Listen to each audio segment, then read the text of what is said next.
"In the beginning, there was nothing but God. And with his words, he called forth light, separated the waters, and shaped the land.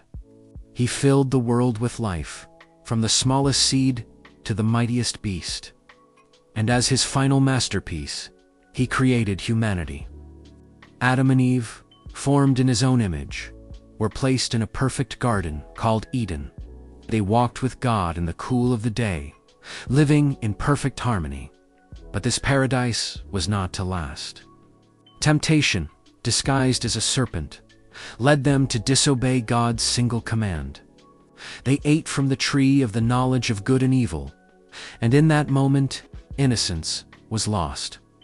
Their disobedience, what we call the fall, brought sin and separation into the world, casting them out of Eden and forever changing the course of human history. As humanity spread across the earth, the world grew darker. Yet, God did not abandon his creation. He chose a man named Abraham, promising to make of him a great nation. This promise was a beacon of hope. Through Abraham's descendants, a special relationship was forged. Generations later, Abraham's people, the Israelites, found themselves enslaved in Egypt, but God heard their cries. He raised up a leader, Moses, who confronted the mighty Pharaoh and through a series of miraculous plagues led his people to freedom. This dramatic escape, the Exodus, became a cornerstone of their identity. At the foot of Mount Sinai, God gave Moses the 10 Commandments, a moral and spiritual guide for the nation. This covenant, a sacred agreement, set them apart as God's chosen people destined for a promised land. After 40 years of wandering in the wilderness, the Israelites finally entered the land promised to their ancestors.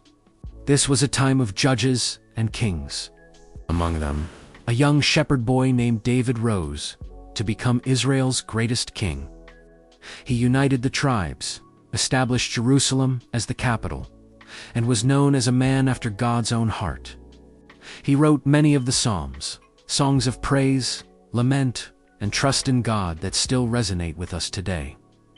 His son Solomon built a magnificent temple, a permanent dwelling place for God's presence among his people. However, despite these golden years, the people often turned away from God, leading to division, conquest, and exile. Throughout these dark times, prophets spoke God's words, calling the people back to faithfulness and foretelling the coming of a Savior, a Messiah who would ultimately redeem them. Centuries passed, and the world waited. Then, in a humble stable in Bethlehem, a miracle occurred. Jesus Christ was born. This was not just the birth of a great teacher, but the arrival of God in human form. His ministry began, marked by profound teachings and extraordinary miracles. He healed the sick, gave sight to the blind, and even raised the dead. He spoke of a new kingdom, a kingdom of love, forgiveness, and grace. He gathered 12 disciples, ordinary men who would become the foundation of his church. Jesus' message challenged the religious authorities of his day, and his claim to be the Son of God was seen as blasphemy. His growing influence was perceived as a threat. The story took a dark turn. Jesus was betrayed, arrested, and subjected to a mock trial. He was sentenced to die by crucifixion, a brutal form of Roman execution. He was nailed to a cross, carrying the weight of the world's sin upon his shoulders. To his followers, it seemed like the end. Hope was extinguished as their leader was laid in a tomb. But the story doesn't end in a grave. On the third day, the tomb was found empty. Jesus had risen from the dead, just as he had promised. He appeared to his disciples and hundreds of others, proving his victory over death. His resurrection is the ultimate confirmation of his identity and the cornerstone of the Christian faith.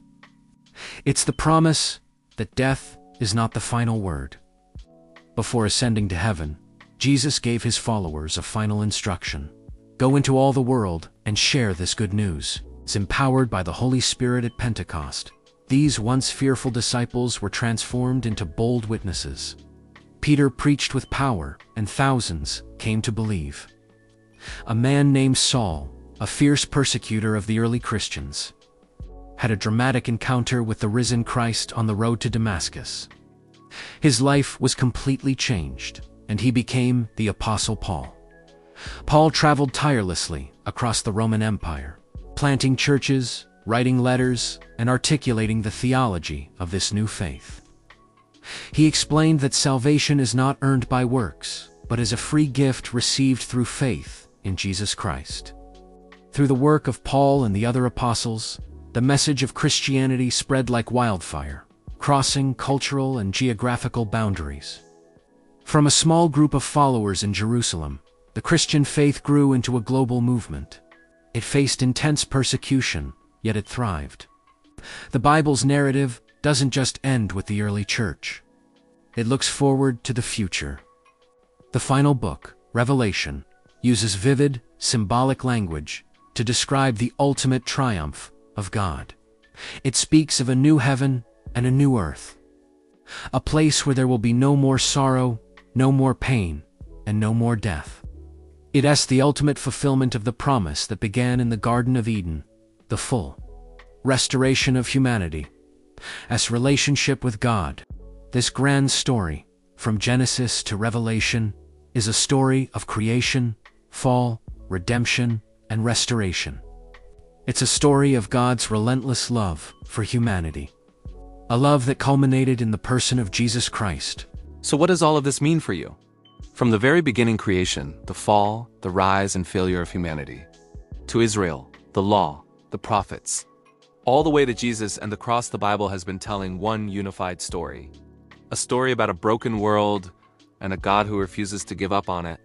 Every page points to this truth. We were separated, but God made a way back.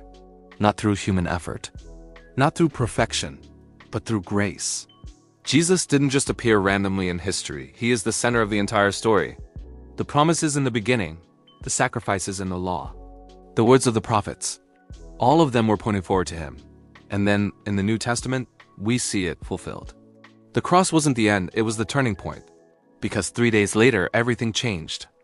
And now the story is still going, not just in history, but in you. The Bible isn't just a book to read, it's an invitation. An invitation to understand who God is, who you are, and why your life matters in this bigger story. So the real question is, where do you fit in it? If this helped you see the Bible differently, make sure to like, subscribe, and stay tuned. Because the deeper you go, the more everything connects. Offering hope and a promise of eternal life to all who believe. Thank you for watching. If this story touched you, please like, share, and subscribe for more content that explores the depths of faith and history. The Tanakh,